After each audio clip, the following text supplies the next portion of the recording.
Hello guys, welcome to this daily late night market analysis video. My name is Apoorv. तो हम लोग Hindi analysis start करते हैं। उससे पहले मैं बता दूं कि people who want the same analysis in English, link is given in the description of my Telegram. Follow me right there to get English analysis for the same. और जिनको भी ट्रेड आइडियाज, अपने चार्ट्स अगर उनको लगता है कि उनके आइडियाज अच्छे हैं, वो पुट करने हैं, वो दूसरों को दिखाने हैं, शेयर करने हैं, दूसरों के आइडियाज देखने हैं, तो डेफिनेटली मेरी टेलीग्राम लिंक जो है उस पर फॉलो करो, बिकॉज वो एक फ्री टेलीग्राम है और उसके साथ साथ वो एक ओपन टेलीग्राम है जिसमें आप अपने चार्ट्स भी पुट कर सकते हो। So definitely check it out and start करते हैं वीडियो अपना। अब इस वीडियो को कम से कम 10-15 मिनट देना पड़ेगा आपको, तभी आपको अच्छे से समझ में आएगा और बेटर एंट्रीज आपको मिल पाएंगी मार्केट में। तो हम लोग बात करेंगे बैंक निफ्टी निफ्टी की एकदम लास्ट में। ठीक है, उससे पहले हम लोग बात करेंगे गाइस, एक्सिस बैंक से लेके आईटीसी तक सारे स्टॉक्स अमेजिंग पोटेंशियल सब में दिख रहा है फिलहाल। ठीक है, सबकी बात करेंगे। तो और आज की जो पोटेंशियल ट्रेड हो सकती थी बैंक निफ्टी की, उसके बारे में बात करेंगे और आइडियोलॉजी सारी। ठीक है, तो मुझे यहाँ पे क्या दिख रहा है कि सबसे पहले तो मुझे दिखा कि एक फॉल आया एक्सिस बैंक में, जो कि एक वी शेप रिकवरी के साथ वापस ऊपर आया और फिर एक रिजेक्शन आया। तो ये इसके ऊपर क्लोजिंग नहीं दे रहा है, ये पॉइंट मैंने मार्क कर लिया। ठीक है, उसके बाद फिर मैंने क्या देखा, उसके बाद मैंने देखा कि ये धीमे-धीमे नीचे जा रहा है, कंसोलिडेट होता है, धीमे-धीमे ऊपर आता है, एक यू पैटर्न बनाता है। तो जब ये वी और यू बन जाता है और उसका एक ब्रेकआउट मिलता है, तो हम उसे डबल बॉटम बोलते हैं। ठीक है, और वो डबल बॉटम होता है वी यू, मतलब एडम ईव। ठीक है, एडम और ईव का ब्रेकआउट होता है यहाँ पे और एक ऊपर तक का मोमेंटम मिलता है हमें। ठीक है, हमारा टारगेट मतलब हमें एक प्रोजेक्टेड टारगेट जो है वो अचीव होता है, सम हाइट। ठीक है, उसके बाद जब प्राइस इस एरिया पे आता है तो हम एक्सपेक्ट कर सकते हैं कि उसमें एक बाइंग आएगी। बट नेक्स्ट डे हमें किस तरीके की कैंडल मिलती है? एक सेल ऑफ कैंडल, उसके बाद एक इनसाइडर डे, फिर एक इनसाइडर डे, और इनसाइडर डेज का ब्रेकआउट होता है नीचे के लिए। मतलब हमें जो चाहिए वो नहीं मिल रहा है। फिर उसके बाद एक और कैंडल आती है जिसमें नीचे से बाइंग आती है। तो मतलब पूरा ये अगर पूरा इतना पोर्शन उठा के देखे तो क्या हुआ, नीचे गिर रहा है, ऊपर नहीं जा रहा है, नीचे नहीं जा रहा है। तो प्राइस जो है वो कंसोलिडेट कर रहा है गाइस एक रेंज में, जो कि रेंज है ये। इस रेंज में प्राइस कंसोलिडेट कर रहा है। ठीक है, और इस रेंज का आज ब्रेकआउट मिल गया। अब हम इस हिंड्रेंस को नहीं देखेंगे, क्योंकि इस रेंज का ब्रेकआउट हमें मिल गया है, तो इस हिंड्रेंस को नहीं देखेंगे, बल्कि हम इसे ब्रॉडर पिक्चर पे देखेंगे कि एक डबल बॉटम का ब्रेकआउट हुआ, उस पर रीटेस्ट हुआ और उसके बाद अब वो मूव कर रहा है ऊपर। तो ट्रेड अपॉर्चुनिटी किस तरीके से क्रिएट करी जा सकती है? हायर लेवल्स तक का हम टारगेट रखेंगे, टॉप लेवल्स तक का, जो कि ये 12% का इस लेवल से, और एसएल रखेंगे 8% का एसएल रखेंगे। ठीक है, या तो आप रख सकते हो एसएल अपना 6% का क्लोजिंग बेसिस पे और 8% का टच बेसिस पे एसएल जो है रख के एक ट्रेड अपॉर्चुनिटी यहाँ से ग्रैब करी जा सकती है। मूविंग अहेड, इंडसइंड बैंक की बात करते हैं। तो इंडसइंड बैंक कहाँ पे बैठा है गाइस? अगर ध्यान से देखो तो सपोर्ट लिया, सपोर्ट लिया, सपोर्ट लिया, और मॉर्निंग स्टार बना के ऊपर चला गया, सपोर्ट लेके ऊपर, सपोर्ट लेके ऊपर। ठीक है, और ये कब हुआ था? ये देखो, ये वाला हुआ था 27 जनवरी को, और अभी क्या टाइम है? 25 जनवरी। तो देखो उसी उसी उन्हीं दिन के अराउंड अराउंड और उन्हीं दिन के अराउंड इसकी अर्निंग आती है। ठीक है, इतना बड़ा 28% का मोमेंटम मिल गया था 3-4 दिन के अंदर। तो फिलहाल इंडसइंड बैंक अभी भी उसी जगह पे बैठा हुआ है एकदम। ठीक है, अगर एंटिसिपेशन अच्छा रहा, अगर सही तरीके से एग्जीक्यूट करी ट्रेड, एक एसएल जो है लगाना पड़ेगा आपको 6% का यहाँ से। ठीक है, और 7% का टारगेट नंबर वन, और फिर इसका ब्रेकआउट, तो टारगेट नंबर टू अपना 27% का है एकदम टॉप पे, जो कि बहुत ऊपर है। ठीक है, तो ये दोनों टारगेट को प्ले कर सकते हो आप इस तरीके से। मूविंग अहेड, सिप्ला की बात करते हैं। सिप्ला कल ऑलरेडी दे दिया गया था, जस्ट लाइक बंधन बैंक, तो सिप्ला को यहाँ रखते हैं। तो सिप्ला मूव करने लगा है ऑलरेडी। बंधन बैंक का ऑलरेडी अपग्रेड कर दिया था टारगेट मैंने, कि टारगेट नंबर 1 के लिए जा रहा है, 1:1 हो गया है। ये मैंने टेलीग्राम पे ऑलरेडी तुम लोगों को बता दिया था। ठीक है, अब आगे मूव करते हैं, मारुति की बात करते हैं। और ये कल डिस्कस कर चुके थे ऑलरेडी हम लोग, सिप्ला और बंधन बैंक दोनों। तो मारुति यार, अगर तुम मंथली टाइम फ्रेम पे देखोगे जाके, तो तुम्हें दिखाई देगा बहुत सारी चीजें इसमें, बहुत बुलिशनेस दिखाई देगी। पहली चीज, इन्वर्टेड हेड एंड शोल्डर का ब्रेकआउट हो गया। ठीक है, सबसे पहली चीज नोट डाउन करते रहो। Thing number 1, inverted head and shoulder का ब्रेकआउट हुआ। थिंग नंबर 2 इज कि एक असेंडिंग ट्राइंगल जो बन रहा था यहाँ पे, जो पैटर्न ब्रेकआउट टाइप होता है, उसका ब्रेकआउट मिला हमें, है ना? मिल रहा है। कितने दिन बचे? 5 दिन। कल छुट्टी है, अब कितने दिन बचे? 4। और फिर सैटरडे संडे कितना दिन बचा? 1 दिन। क्या लगता है एक दिन में मारुति यहाँ से यहाँ आ जाएगा? नहीं, ऐसा नहीं है। तो इसका मतलब ब्रेकआउट हो गया। सो एंट्री पॉसिबल बन सकती है यहाँ से, अगर एक छोटा सा भी पुल बैक आता है यहाँ पे 3-4% का भी। ठीक है, करंट मार्केट प्राइसेस से मान लो एक 3-4% का यहाँ तक आता है एक पुल बैक, तो वो भी एक अच्छी एंट्री हो जाएगी आपके लिए। ठीक है, और पिछली अब 2 चीजें हो गई। ठीक है, और ब्रेकआउट हो चुका है, थर्ड चीज। फोर्थ चीज क्या है गाइस कि एक सेल ऑफ कैंडल थी, ये विक इन सारी विक्स के ऊपर बॉडी निकल गई है, ठीक है, जो कि बहुत ही बुलिश साइन होता है। तो चार चीजें मिली हैं आपको, ठीक है। अब चलते हैं छोटे टाइम फ्रेम पे। ऊपर का टारगेट आपको दिख गया 9991, ठीक है, तो 9991 तो नहीं लेंगे हम, 10,000 रखेंगे इसको, एग्जैक्ट 10,000, ठीक है। तो क्या लगता है, मुझे लगता है मारुति 10,000 जा रहा है, मुझे तो लगता है, क्योंकि इतना कंसोलिडेशन मंथली टाइम फ्रेम पे, इतना एंटिसिपेशन एक स्टॉक में तभी आता है जब वो हायर लेवल्स को टच करना चाहता है, ठीक है। अगर अब यहाँ पे देखा जाए तो ये देखो हिंड्रेंस, ठीक है। अब देखो बहुत इंपॉर्टेंट चीज मैं बताने वाला हूँ, यहाँ पे देखो हुआ क्या है।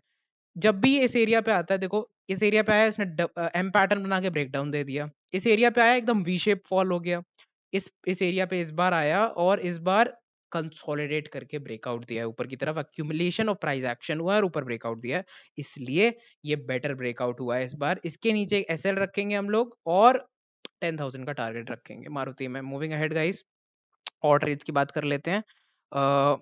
यस, तो यहाँ पे मैंने तुम लोगों को हिंदुस्तान यूनिलीवर की ट्रेड ऑलरेडी बता रखी है कि ये पिंक लाइन वीकली लाइन है, ठीक है। डेली टाइम फ्रेम पे अगर चलते हैं तो ये डबल बॉटम बना रहा है, ठीक है। क्या हुआ यहाँ पे, red candle green red green, तो रेड ग्रीन कैंडल्स हो रही है यहाँ पे, है ना।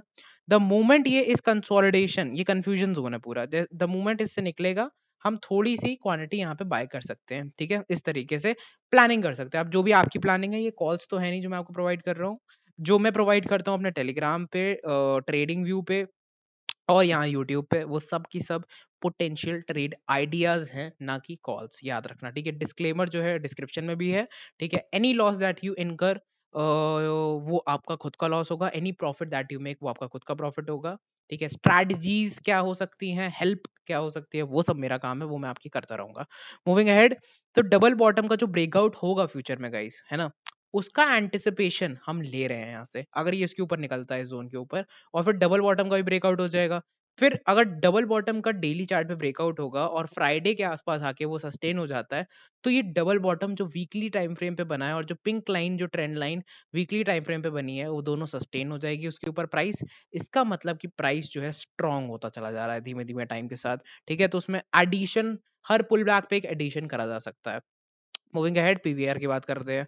तो यार पीवीआर अगर ध्यान से देखो, तो पीवीआर ने क्या किया, पीवीआर ने एक गैप डाउन बनाया, मतलब एक दिक्कत वाला एरिया बना दिया, ठीक है। अब इस एरिया पे बहुत ही तुम्हें फोकस करना पड़ेगा, ठीक है। यहाँ पे बहुत ही फोकस करना पड़ेगा, क्यों, क्योंकि आप देखो इसके बाद एक स्ट्रेट फॉल आया और रिजेक्शन होके फिर से गिर गया प्राइस, ठीक है। अब यहाँ इसने एक छोटा डबल बॉटम बनाया इन्हीं एरियाज के आसपास, और मल्टीपल ग्रीन कैंडल्स का मतलब है कि प्राइस ऊपर जाना चाहता है। तो इस एरिया से इसने एक अच्छा 12% का एक मोमेंटम दिखाया, फर्स्ट थिंग। उसके बाद क्या हुआ, प्राइस जो है टर्न आउट हुआ इस एरिया से, और जो है सपोर्ट ले लिया इसने यहाँ पे आके, जो नेकलाइन थी उसकी जहां पे गैप हुआ था क्रिएट, वहीं पे रेजिस्टेंस लिया, एंड ब्रेकआउट होने के बाद वहीं पे प्राइस जो है आके सपोर्ट ले रहा है, ठीक है। प्राइस जो है सपोर्ट ले रहा है उस पे आके, एंड नाउ एक पोटेंशियल मूव जो है ऊपर के लिए फिर से मिल सकता है पीवीआर में। So breakout, retest and a move, इस तरीके से एक फॉर्मेशन जो है पीवीआर कर रहा है फिलहाल, ठीक है। मूविंग अहेड गाइस, हीरो मोटो, तो हीरो मोटो में हम लोगों को क्या दिखा कि यहाँ पे एक यूवी टाइप का जो पैटर्न है वो दिख रहा है, यू नेकलाइन वी, ठीक, ओके। ब्रेकआउट हो गया, एंड ब्रेकआउट के बाद अक्यूमुलेशन हुआ प्राइस का कुछ दिन, और बहुत इंपॉर्टेंट एक एरिया था ये, एरिया जो है जो बहुत ही क्रूशियल और इंपॉर्टेंट एरिया है, उसका ब्रेकआउट हो गया। और उस ब्रेकआउट के बाद यहाँ पे प्राइस ने बहुत अक्यूमुलेट करा अपने आप को, और उसके बाद जो है मदर कैंडल का आज ब्रेकआउट दे दिया। तो हीरो मोटो आई थिंक कि एक जो लोअर हाई लोअर लो, लोअर हाई लोअर लो का जो फॉर्मेशन होता है, ओके, इस तरीके से जो बनता है लोअर लो लोअर हाई का फॉर्मेशन, उसको, उसका जो एक लोअर हाई बना था वो एक रेजिस्टेंस लेवल को भी ब्रेकआउट कर दिया है मदर कैंडल के साथ। तो एक बड़ा मूवमेंट, मदर बार इनसाइडर बार और एक ब्रेकआउट, तो इसका मतलब प्राइस जो है ऊपर जाना चाहता है। तो current market price entry level बहुत तगड़ी है, ओके। और इसके नीचे, इन सारी विक्स के नीचे हम लोग जो है अपना क्लोजिंग बेसिस का एसएल रख सकते हैं। टारगेट नंबर 1 होगा हमारा 2945। मूविंग अहेड गाइस, वोल्टास की बात करते हैं, तो वोल्टास में देखो सपोर्ट मिला, सपोर्ट मिला, सपोर्ट मिला, और फिर से वो वहीं उसी एरिया पे आ गया है जहां पे वो सपोर्ट लेता आ रहा है बार बार। बट इस बार मुझे क्या दिख रहा है, यहाँ पे कैंडल्स उतनी स्ट्रांग नहीं बन रही हैं, ठीक है। कैंडल्स उतनी स्ट्रांग नहीं बन रही है, मुझे एक स्ट्रांग कैंडल चाहिए, फिर हम वहां एंट्री करेंगे। इन सारी कैंडल्स के नीचे क्लोजिंग बेसिस पे एक एसएल रखेंगे इस पिंक लाइन के नीचे, और हायर लेवल्स तक अपने टारगेट जो है अचीव करने की कोशिश करेंगे। कमिंस इंडिया को देख लेते हैं। कमिंस इंडिया भी कमिंस इंडिया भी वोल्टास की तरह एकदम ट्रेड है अपनी यहाँ पे formation, support support support support, and यहाँ पे क्या बनाया है, इस तरीके की कैंडल मुझे चाहिए वोल्टास में। अगर आती है तो वहां पे भी ट्रेड बनती है, और यहाँ तो ट्रेड अपॉर्चुनिटी ऑलरेडी आ चुकी है। प्राइस नीचे जाता है, पूरा रिजेक्ट होके ऊपर आ जाता है। वॉल्यूम देख सकते हो आप लोग, वॉल्यूम जो है इतना कुछ खास नहीं है, बट मैं वॉल्यूम का फैन भी नहीं हूँ इतना। तो जब वॉल्यूम आएगा, कैंडल बड़ी सी बनेगी, तब हम एग्जिट कर देंगे स्टॉक को, सिंपल एज दैट। तो ये मेरी स्ट्रैटेजी थी यहाँ पे। एमसीएक्स की बात करते हैं तो एमसीएक्स एक स्क्वीज मोमेंटम पैटर्न में भी है, और साथ में एक बड़े पैरेलल चैनल पैटर्न में भी है, ठीक है, जो कि एक कंसोलिडेशन है, बॉक्स कंसोलिडेशन बोल सकते हो, आप कुछ भी बोल सकते हो उसको, ठीक है। एंड मल्टीपल टाइम्स इसने डिमांड ली है यहाँ से आके, और वहीं पे आके इसने फिर से डिमांड ले रहा है। You can see right here, demand ले रहा है, ठीक है, with a engulfing candle. Engulfing candle के साथ डिमांड ले रहा है स्टॉक, ठीक है। और ऊपर के साइड पे हमको दिख रहा है कि रेजिस्टेंस ले रहा है, नीचे के साइड पे हमें दिख रहा है सपोर्ट ले रहा है। ओके, द मोमेंट ये इसको ब्रेकआउट करता है, ठीक है, वो अपनी ट्रेड अपॉर्चुनिटी हो सकती है, और जिन लोगों ने एंटर कर लिया है बहुत अच्छी बात है, और लोग भी एंटर अपने सेटअप के हिसाब से कर सकते हो, जो भी आपका सेटअप है, ठीक है। मुझे तो बहुत ही ल्यूक्रेटिव लग रहा है, क्योंकि एनगल्फिंग पैटर्न है यहाँ पे, क्या है, एनगल्फिंग पैटर्न है, ठीक है, एंगल्फिंग कैंडलस्टिक है यहाँ पे। और इसके नीचे एक एसएल रख के टारगेट नंबर 1 क्या कर सकते हैं, 1800 का, एंड देन टारगेट नंबर 2, अगर इसका भी ब्रेकआउट होता है जो एंटिसिपेट कर रहे हैं हम लोग, तो 2055 तक के टारगेट्स जो है in MCX you can achieve. Bajaj Auto, जैसे हीरो मोटो ऑलरेडी मूव कर चुका है डबल बॉटम बना के, ठीक है, और मारुति डबल बॉटम बना के मूव कर चुका है। बजाज ऑटो अभी भी उसने एक छोटा सा यहाँ पे बॉटम क्रिएट करा, and then again it created a bottom here. उसके बाद it gave a breakout, okay, breakout देने के बाद it gave a impulse move, यहाँ तक की क्लोजिंग दी। उसके बाद ये फॉल करा, यहाँ तक अक्यूमुलेट हुआ, ब्रेकडाउन दिया, ब्रेकआउट दिया वापस। इसका मतलब क्या है, इसका मतलब फेक आउट है, इसका मतलब ये फेक ब्रेकडाउन है।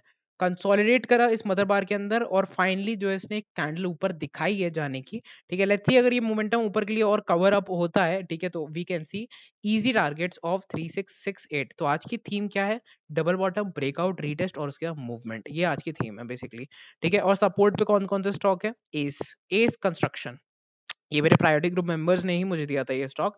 तो फिलहाल मुझे दिख रहा है यहाँ पे कि एक अच्छे डिमांड पे एस आ चुका है, और इनगल्फिंग पैटर्न बना चुका है, ठीक है। द मोमेंट ये इस पैटर्न को ब्रेकआउट करेगा, किस पैटर्न को, सिमेट्रिकल पैटर्न को, डिमांड एरिया है, ट्रेंड लाइन सपोर्ट पे है, इनगल्फिंग पैटर्न है, और ऊपर के लिए ब्रेकआउट देगा तो भी ट्रेड ले सकते हैं, यहाँ से low risk high reward setup create कर सकते हैं, तो दोनों चीज कर सकते हैं।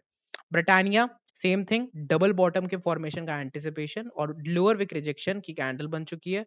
करंट मार्केट प्राइसेस से अगर एंट्री करते हो तो उसके यहाँ तक का एसएल रखेंगे हम लोग, ठीक है, 3400 का एसएल रखेंगे, एंड अपना टारगेट नंबर 1 होगा डबल बॉटम की नेकलाइन, फिर टारगेट नंबर 2 और हायर लेवल्स का होगा, वो देखेंगे जब होगा। ITC same double bottom anticipation, FMCG pack पूरा डबल बॉटम एंटिसिपेशन पे चल रहा है फिलहाल, ओके, कि एक फॉल आया, उसके बाद एक मूवमेंट आया, फिर एक फॉल आया, एक और मूवमेंट अगर यहाँ पे आता है और उसका ब्रेकआउट हमें यहाँ मिलता है, तो वो अपनी एक ट्रेड एंट्री हो सकती है, और फिलहाल इन लेवल से वहां तक की एक जर्नी जो है वो भी हम लोग ले सकते हैं through low risk high reward setups, ठीक है, उससे भी ले सकते हैं हम लोग। तो इस तरीके से एक लोअर रिजेक्शन इसमें भी बना है, और पिछले दिन की 50% जो है सेलिंग जो है वो खत्म कर दी है उसने पिन बार कैंडल ने। जो पिंक लाइन मैंने यहाँ बनाई है वो एक सपोर्ट है, वो एक क्लासिक सपोर्ट है। मूविंग अहेड गाइस, बस इतना ही था। Thank you so much for watching this video. बंधन बैंक और सिप्ला दोनों अपडेट कर दिए थे मैंने, और कल जो है ट्रेड अपॉर्चुनिटीज बताई थी। निफ्टी बैंक निफ्टी बचा है हमारा, तो निफ्टी में मैं अभी भी इंटरेस्टेड नहीं हूँ। रीजन उसका ये है कि 0.5 जो है 0.6 देखो अक्लेम हो चुका है, गुड थिंग, बट 0.5 के नीचे अभी भी है, तो मैं तो पूरी सिक्योरिटी के साथ चलूंगा जब तक ये 0.5 के ऊपर एक डेली टाइम फ्रेम पे एक अच्छी हेल्दी कैंडल का क्लोज नहीं दे देता। I am not going to take any trades. फिर एक पुल बैक पे मैं एक trade opportunity on the higher side definitely लूंगा। अब बात करते हैं निफ्टी बैंक की। तो निफ्टी बैंक एग्जैक्टली 0.5 रिट्रेसमेंट जो हमने बनाया था, ठीक है, 36,500 के लेवल्स जो कि थे, जहां पे बहुत ही अच्छी पुट राइटिंग भी हो रखी थी, ठीक है, उन्हीं लेवल से एक स्ट्रॉन्ग मोमेंटम ऊपर की तरफ आता है, ओके, निफ्टी बैंक में। तो यहाँ पे हम लोग देखोगे अगर जाके 15 मिनट टाइम फ्रेम पे, तो हमें क्या दिखेगा, हमें दिखेगी आज की पोटेंशियल एंट्री क्या दिख रही है आपको, डबल बॉटम का फॉर्मेशन दिख रहा है यहाँ पे, ये इस तरीके से आरएसआई देखो ऊपर जा रहा है, ओके, आरएसआई ऊपर जा रहा है आपका, एंड डबल बॉटम फॉर्मेशन हो रहा है, कैंडलस्टिक पैटर्न आपका पिन बार है, लोअर विक रिजेक्शन है, उसी सेम एरिया से जहां से वो सब डिमांड लेता है, 2 बार ले चुका है, फिर क्या कर रहा है, इसका ब्रेकआउट दिया, यहाँ पे ब्रेकआउट दिया, ये पॉइंट अचीव हुआ, फिर एक पुल बैक पे फिर से एक और मोमेंटम जो है आ जाता है ऊपर के साइड पे। ओके, सो बहुत ही स्ट्रांग है ये, डबल बॉटम का ब्रेकआउट हो गया, पुल बैक आया, नेकलाइन पे सपोर्ट लेके और ऊपर चला गया है। अब नेक्स्ट पॉसिबल ट्रेड कब बन सकती है, जब ये दोनों फॉर्मेशन एक साइडवेज फॉर्मेशन के बाद ब्रेकआउट हो, बिकॉज ये गैप डाउन था यहाँ पे गाइस। हाँ, उस गैप डाउन पे रेजिस्टेंस रेजिस्टेंस हुआ। ओके, तो ये वी शेप रिकवरी आई है, तो हम क्या कह सकते हैं, inverted head and shoulder type pattern का फॉर्मेशन हो सकता है फ्यूचर में। ठीक है, उस बेसिस पे हम जो है बाकी जो गेन है बैंक निफ्टी के वो प्रिडिक्ट करेंगे। तो अगर एक लोअर एरिया पे आता है, इस टाइप का फॉर्मेशन क्रिएट करता है और एक कैंडल बनाता है, तो पहला टारगेट ये रखेंगे और फिर इसका ब्रेकआउट एंटिसिपेट करेंगे। अगर यहीं रहता है तो काफी स्ट्रांग है। ठीक है, और ब्रेकआउट देता है तो हम लोग जो है ऊपर के टारगेट्स लाइक 38,200 तक के टारगेट्स जो है अचीव करने के, या 38,000 के टारगेट्स अचीव करने की कोशिश करेंगे। ठीक है, thank you so much for watching this video, I hope you liked it. Like share and subscribe करना ये आपका काम है। ठीक है, अगर वर्दी लगे वीडियो, इफ यू थिंक कि इस वीडियो में कुछ एजुकेशनल कंटेंट था, definitely check out those things, कि लाइक करें, सब्सक्राइब एंड शेयर करें उन लोगों को ये वीडियो जिनको ये एजुकेशन चाहिए है इस फील्ड में। Okay, and thank you so much for coming, और कोई भी डाउट्स हो कमेंट सेक्शन एंड टेलीग्राम पे जरूर बताना।